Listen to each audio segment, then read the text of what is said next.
अस्सलाम वालेकुम दोस्तों, क्या हाल है? सब ठीक ठाक हो? खैर खैरियत से उम्मीद करता हूँ सब ठीक होंगे। तो यार ये हमारा दूसरा मुर्गा जो है ये आ गया है। तो उस दिन जिस दिन हम पिंजरे लेने गए थे ना, तो रास्ते में हमसे ये एक पिंजरा टूट गया था।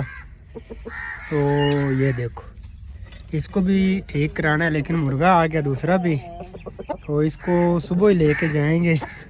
तो मिस्त्री भाई से रब्ता किया था, तो लाइट नहीं है, इसलिए सुबह लेके जाएंगे। ये शामू पट्टा है, ये वियतनाम है। जो पहले हमारे पास आया ये वियतनाम है और ये शामू है। तो इन दोनों की उम्र एक ही है, एक ही उम्र के हैं ये दो आ गए हमारे पास।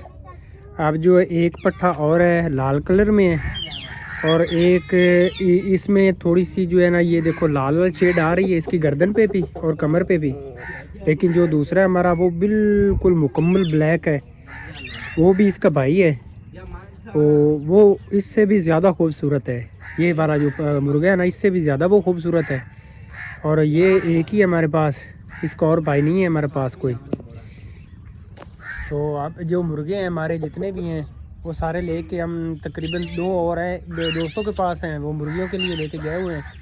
वो भी 3-4 दिन के अंदर अंदर वो भी आ जाएंगे। तो फिर डेरे की जो है ना रौनक बन जाएगी, बहुत मज़ा आया करेगा। जैसे एक ये पड़ा हुआ है, एक ये पड़ा हुआ है। तो इधर दो पिंजरे और हैं, वो इधर इस जगह पे रख दिया करेंगे, तो बहुत मज़ा आया करेगा। भैंसें इधर मुंजी में छोड़ी हुई हैं, क्योंकि इधर पहली दफ़ा मुंजी लगाई है। तो ये तकरीबन ठीक नहीं हुई। ये जो खालिसन जगह पड़ी हुई है, ये सारी इसकी कटाई की है। वो सामने ड्रम पड़ा हुआ है, तो चावल ये थोड़े बहुत जो होते थे वो ऊपर से उतार लेते थे। तो ये वाले वो कुछ काटी पड़ी है, कुछ ये खड़ी, इसके ऊपर भी चावल है, और इधर भी थोड़ा सा चावल है, और वो जो पीछे थोड़े से खड़े हैं उनके ऊपर भी चावल है। तो पहली दफ़ा लगाए हैं, ये इधर ऊपर चावल नहीं था, तो इसलिए भैंसों को छोड़ दिया इधर। तो भैंसें खा रही हैं इधर डेरे के पास ही।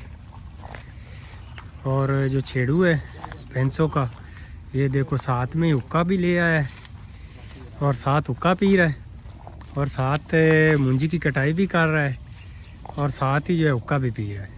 क्या बात है भैया आपकी। अच्छा, हुक्का इतने लिया है, मज़ा आता भी है ना? अच्छा मज़ा आता भी है। छेड़ू कह रहा है इधर हुक्का लेके आया हूँ मैं, साथ भैंसों को चरा रहा हूँ और साथ हुक्का पी रहा हूँ, तो मज़ा मुझे आ रहा है। ये सारा दिन जो है सुबह से इनको बाहर खोलते हैं भैंसों को, और शाम तक जो है ये बाहर ही फिरती रहती हैं। तो रात के टाइम इनको कोई चीज़ नहीं डालते, ये बाहर ही होती हैं, बाहर ही खा पी के अपना पेट भर के फुल होके आती है घर।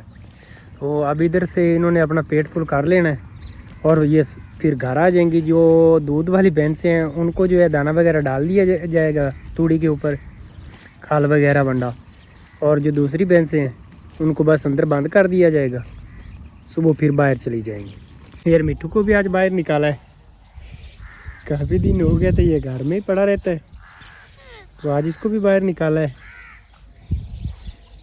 रेड रोज़ इधर बंधा खड़ा है, दूसरे जो हैं वो उधर ही खड़े हुए हैं। तो रेड रोज़ को यार ना तकरीबन डेली जो है 2 बजे 3 बजे इधर बांध देते हैं। तो ये इधर जो है ना, ये देखो घास, काफ़ी बड़ी बड़ी घास है, तो ये बहुत शौक से खाता है। तो इसकी ट्रेनिंग तकरीबन 10-15 दिन बंद हो चुकी है, क्योंकि 10-15 दिन जो उस्ताद है वो वापस नहीं आएगा। तो इंशाल्लाह 10-15 दिन के अंदर अंदर जो रेड रोज़ है ये बिल्कुल फिट हो जाएगा। और आप लोग खुद ही बताएं, पहले से रेड रोज़ की सेहत में फ़र्क आप लोगों को नज़र आ रहा है या नहीं आ रहा है? ये देखो, तो आप लोगों ने बताना है रेड रोज़ पहले जैसा ही है या अब रेड रोज़ पहले से काफ़ी बेहतर हो चुका है। तो माशाल्लाह रेड रोज़ की सेहत ज़बरदस्त होती जा रही है। लेकिन अब जो है ये घास है वो कम मिल रहा है, क्योंकि घास की अब जो मौसम है वो चली गई है। तो जो हमारे जो चारा इनके लिए हमने लाया था वो तकरीबन अभी 20 दिन जो है उसकी लेट है। 20 दिनों के बाद जो वो होगा 20 दिन जैसे भी निकालने पड़े वो निकालेंगे, लेकिन इंशाल्लाह इन 8-10 दिन के अंदर अंदर रेड रोज़ को बिल्कुल फिट कर देना है हमने इंशाल्लाह। मुर्गियाँ सारी इधर खड़ी हुई हैं, मुर्गे के पास पास फिर रही हैं सारी मुर्गियाँ। ये देखो कुछ इधर खड़ी हुई हैं, कुछ वो सामने पीछे फिर रही हैं, कुछ उधर भैंसों वाले बाड़े में चली गई हुई हैं। यार ये जो टर्की की फ़ीमेल है ना, मुझे समझ नहीं आती ये बाहर किस तरह आ जाती है, इस जाल से बाहर निकल आती है। ये देखो वो फीमेल और मेल अंदर खड़े रहते हैं। ये कल भी बाहर आएगी थी, इसको शाम को बंद किया और आप देखा था फिर बाहर आई हुई है। शाम को फिर इसको बंद करूँगा, कल इसी टाइम जो है ये फिर बाहर आ जाती, पता नहीं कैसे आ जाती, मुझे तो समझ नहीं आ रही। यार अब सीज़न आने वाला है बटेर का, जैसे ही मुंजी की कटाई ख़त्म हो जाएगी तो बटेर का सीज़न आ जाएगा। वह जुगनू, तो जैसे सीज़न आएगा इस जुगनू से हमने जो है बटेर का शिकार करना है। आप लोगों ने बताना है हमें बटेर का शिकार करना चाहिए या नहीं। तो आप जो भी आप राय देंगे उसके मुताबिक हम चलेंगे। तो जुगनू जो है ये बटेर का शिकार बहुत ज़बरदस्त करता है। इसकी तकरीबन 2.5 साल इसकी उम्र हो चुकी है, 2 साल 6 माह का ये हो चुका है अब। तो बहुत ज़बरदस्त ये शिकार करता है।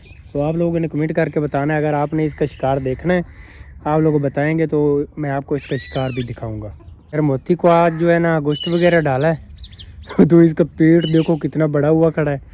तो अगर एक हफ्ता जो है ना इसका इसी तरह इसकी केयर हम कर लें ना तो ये मोती काफ़ी बेहतर हो जाएगा। आज इसको तकरीबन 3 केजी जो है गोश्त वो उबाल के उसमें काली मिर्च और नमक डाल के वो इसको खिलाया है। यार ये 3 केजी जो है एक साथ ही ये खा गया है।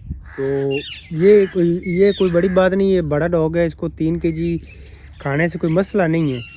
लेकिन जैसे जैसे ये बेहतर होता जाएगा ना तो फिर ये 3 केजी एक साथ नहीं खाएगा, फिर जो है आधा केजी 1 केजी बस इतना ही ये खाएगा। तो मैं खड़ा करता हूँ इसका पेट फुल हुआ है तो खड़ा करता हूँ, ये फिर बैठ जाता है। ये देखो अभी मैंने इसको खड़ा किया, ये फिर बैठ गया। वाह मोती वाह, मोती का जब पेट फुल हो जाए तो मोती फिर इसने चलना फिरना नहीं होता, ये बिल्कुल लेट जाता है। यार इसको दाना पानी डाल दिया था, ये वाला मुर्गा है, इसको पानी डालना है। पेट तो इसका फुल है, ये देखो फुल हुआ है। तो सिर्फ इसको पानी वगैरह डालते हैं। और यार इसका जो पिंजरा वो टूटा हुआ है, तो कल इंशाल्लाह फर्स्ट टाइम ही इसका जो पिंजरा है ये इसको बिल्कुल वेल्डर के पास जाके इसको ठीक करवा के लेके आएंगे। रैबिट को अब मैं 2-3 दिन हो गए इनको बाहर नहीं निकालता, अंदर ही घास वगैरह डाल देते हैं, पानी भी डाल देते हैं। और 2 रैबिट जो है मैंने दे दिए हैं, वो दोनों मेल थे। जो सबसे ज़्यादा जो है पौधों का नुकसान वो दोनों मेल करते थे, इसलिए हमारे पास एक ये वाइट अंगोरा मेल है, वो दोनों फीमेल हैं वाइट, आगे जो बैठी है रेड आई, और एक ये भी फीमेल है, और ये ब्लैक और वाइट में ये भी फीमेल है। हमारे पास ये 5 बच गए हैं। और जो इस फीमेल ने बच्चे दिए थे इसने, वो पांचों एक्सपायर हो गए हैं। यार वो सामने ना कोने के अंदर इधर वो नज़र आ रहा होगा आपको, इधर जो है उन्होंने बच्चों ने खुद ही छोटा सा सुराख किया है और वो अंदर चले गए हैं। तो जो ये फीमेल रैबिट है इससे अंदर नहीं गया, तो वो अंदर ही पड़े रहे हैं, भूख है और प्यास से अंदर पड़े रहे हैं। तो एक बाहर आए तो वो उसकी बहुत बुरी हालत हुई थी। मैंने फिर तलाश किया, अभी पहले का ये सारे मार मुड़ गए हैं। तो जब मैंने तलाश किया तो मुझे पता चला वो ऊपर से ईंटों को उखाड़ के नीचे देखा तो वो जो है ना 4 बच्चे जो है वो नीचे मरे पड़े थे ज़मीन के अंदर ही। तो मैंने फिर वो ईंटें दोबारा लगाई हैं। तो ये फीमेल दोबारा बच्चे देने वाली है। अब ये दोबारा बच्चे देगी तो फिर हमारे पास फिर इजाफी खरगोश हो जाएंगे। ये फीमेल कूड़ा कोई हुई है, इसके 3-4 दिन शायद बच्चे निकालने में ये लेगी। तो इसको अब बंद करते हैं। यार दरवाज़ा मैंने जैसे ही खोला ये खुद ही भाग के आ गई, क्योंकि दाना तो अंदर पड़ा हुआ है, पानी भी था, बस वैसे ये बैठ नहीं रही थी अंडों पे, तो मैंने थोड़ी देर के लिए बाहर निकाल दे बस। अपने येंडों पे आके बैठ गई अब। और एक मुर्गी जो है ये इधर कुड़ा कुई हुई है, एक ये है। और जो दो मुर्गी हैं हमारी, जो दो मुर्गी हैं वो तकरीबन 2 दिन या 3 दिन के अंदर अंदर वो कुड़क हो जाएंगी। एक ये सामने वाली ये पट्टी है और एक ब्लैक मुर्गी और फिर वो उनके पीछे आ रही है, वो पीछे ये जो सबसे पीछे फिर रही है ना ये वाली। ये इंशाल्लाह 2 से 3 दिन के अंदर अंदर ये हमारी दोनों मुर्गियाँ जो कुड़क हो जाएंगी। तो पीछे हमारी 5-6 मुर्गियाँ बच जाएंगी। तो वो भी अब 2 मुर्गियाँ क्रॉसिंग 2 मुर्गियों ने स्टार्ट कर दी है। बाकी जो 2 मुर्गियाँ हैं वो भी क्रॉसिंग जल्दी स्टार्ट कर देंगी। तो इनको यार घास वगैरह डालते हैं। तो मुझे लगता है नहीं घास पड़ा हुआ है इनके आगे, ये घास कैसे इनके लिए आया हुआ है। तो मिट्टी के पास घास नहीं है। हाँ मिट्टी घास डाल दूँ। चलो ये लो मिट्टी आ जाओ। थोड़ा थोड़ा करके ना इनको सारा दिन जैसे ही थोड़ा थोड़ा करके घास डालते रहते हैं। तो फिर ये घास को ख़राब नहीं करते। सुल्तान के आगे पड़ा हुआ है घास और रेड रोज़ जो है वो सामने खड़ा हुआ है, उधर खा रहा है घास। और रेड रोज़ का जो इसके आगे भी घास पड़ा हुआ था पहले, तो रेड रोज़ को उधर बांध दिया है।